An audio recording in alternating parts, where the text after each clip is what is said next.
Selamat sore, salam sejahtera bagi kita semua. Perkenalkan, nama saya Timothy Raffles Ponasiotang. Saya di sini akan menjelaskan tentang diabetes mellitus, pengertian umumnya dan bagaimana. Baik, kita akan memulai dengan pengertian utamanya. Diabetes mellitus atau sakit gula diartikan sebagai peningkatan kadar glukosa darah sebagai akibat ketidakmampuan tubuh mengelola karbohidrat atau glukosa akibat kurangnya jumlah insulin atau insulin tidak berfungsi sempurna atau dalam kurung terjadi resistensi insulin dalam tubuh. Prevalensi diabetes terus meningkat dengan proporsi yang besar di dunia. Di Indonesia, jumlah penderita diabetes diperkirakan meningkat dari 8,4 juta penderita pada tahun 2000 menjadi sekitar 21,3 juta penderita pada tahun 2030. Di tahun 2013, Indonesia merupakan peringkat ke-7 di dunia dan diperkirakan menjadi peringkat ke-6 di dunia pada tahun 2030 dalam hal banyaknya penderita diabetes. Untuk dapat melakukan aktivitas sehari-hari, manusia akan membutuhkan energi dalam keadaan normal. Ketika makanan masuk ke dalam tubuh, makanan akan dimetabolisme di dalam saluran cerna.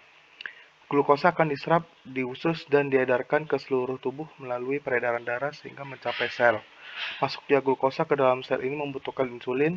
Setelah glukosa masuk ke dalam sel, metabolisme dalam sel dilanjutkan dengan hasil akhir adalah energi.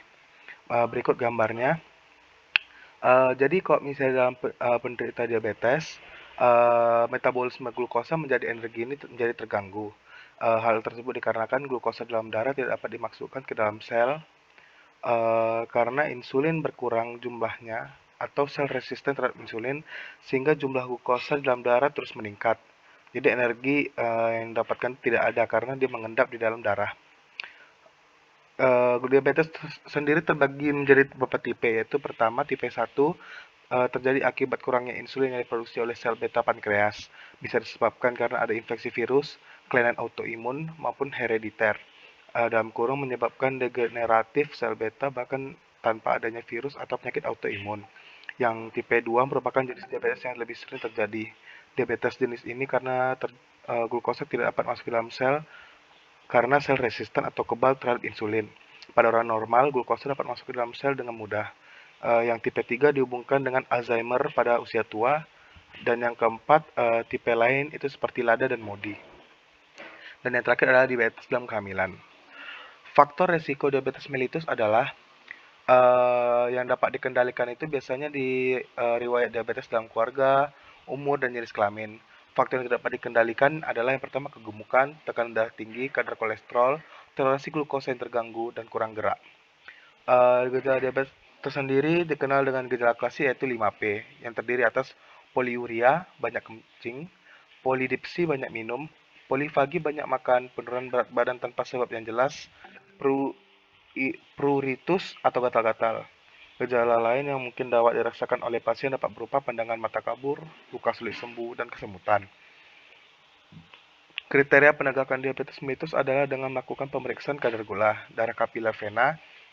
Dikatakan diabetes jika yang pertama kadar glukosa dalam darah puasa lebih dari 126 mg per dl atau kadar glukosa darah 2 jam setelah makan tuh lebih dari 200 mg per dl atau HbA1c lebih sama dengan 6,5%.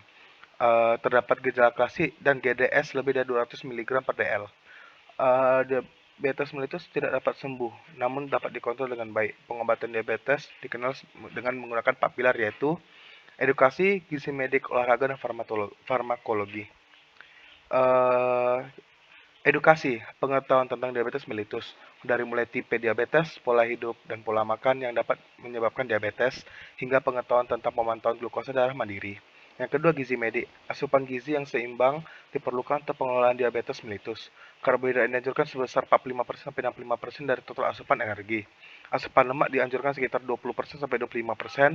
Kebutuhan kalori protein yang dianjurkan sebanyak 10% sampai 20% dari total asupan energi dalam sehari. Namun kebutuhan gizi tersebut disesuaikan kembali bila ada komplikasi pada pasien. Olahraga, kesibukan aktivitas sehari-hari dapat membuat lupa akan olahraga. Namun olahraga sangat penting untuk membantu penyembuhan pasien diabetes mellitus. Hindari kegiatan bermalas-malasan seperti menonton TV, menggunakan internet dalam waktu yang lama, bermain game di komputer, dan sebagainya. Farmakologi, Terkadang pola hidup yang sehat belum cukup untuk mengendalikan kadar glukosa dalam darah. Oleh karena itu, dokter biasanya meresepkan sejumlah obat tertentu untuk membantu menurunkan kadar glukosa agar kembali normal.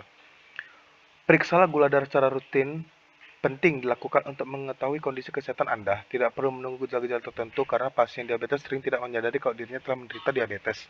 Menurut WHO, konsumsi gula sebaiknya dibatasi kurang dari 50 gram per hari. Asupan gula perlu dikontrol, karena selain menyebabkan diabetes dapat juga meningkatkan tekanan darah, meningkatkan lemak tubuh, meningkatkan kolesterol dan lemak lain di darah, peningkatan kemungkinan penyakit jantung pembuluh darah. Jika tidak dikontrol dengan baik, maka diabetes dapat menyebabkan komplikasi sebagai berikut. Komplikasi mikrovaskular atau pembuluh darah kecil, neuropati, saraf tepi, retinopati, kerusakan saraf mata, nefropati, kerusakan ginjal. Yang kedua, komplikasi makrovaskular pembuluh darah besar seperti corona artery disease, penyakit pembuluh koroner jantung, peripheral artery disease, penyakit pembuluh darah perifer, sama stroke. Penyakit kaki, diabetes merupakan salah satu komplikasi tersering yang dijumpai pada penderita diabetes tidak terkontrol. Kerusakan saraf tepi merupakan penyebab utama terjadi kaki diabetik ini, yang akhirnya dapat berkembang menjadi ulkus diabetik, bahkan berakhir dengan amputasi. Kontrol berkala, penggunaan alas kaki yang tepat untuk mencegah deformitas kaki, menghindari terjadinya luka pada salah satu hal yang harus dilakukan dalam mencegah terjadinya penyakit kaki diabetes. Mungkin sekian dari penjelasan saya mengenai diabetes mellitus. Bila ada kesalahan dan kekurangan mohon dimaafkan. Selamat sore dan salam sejahtera bagi kita semua.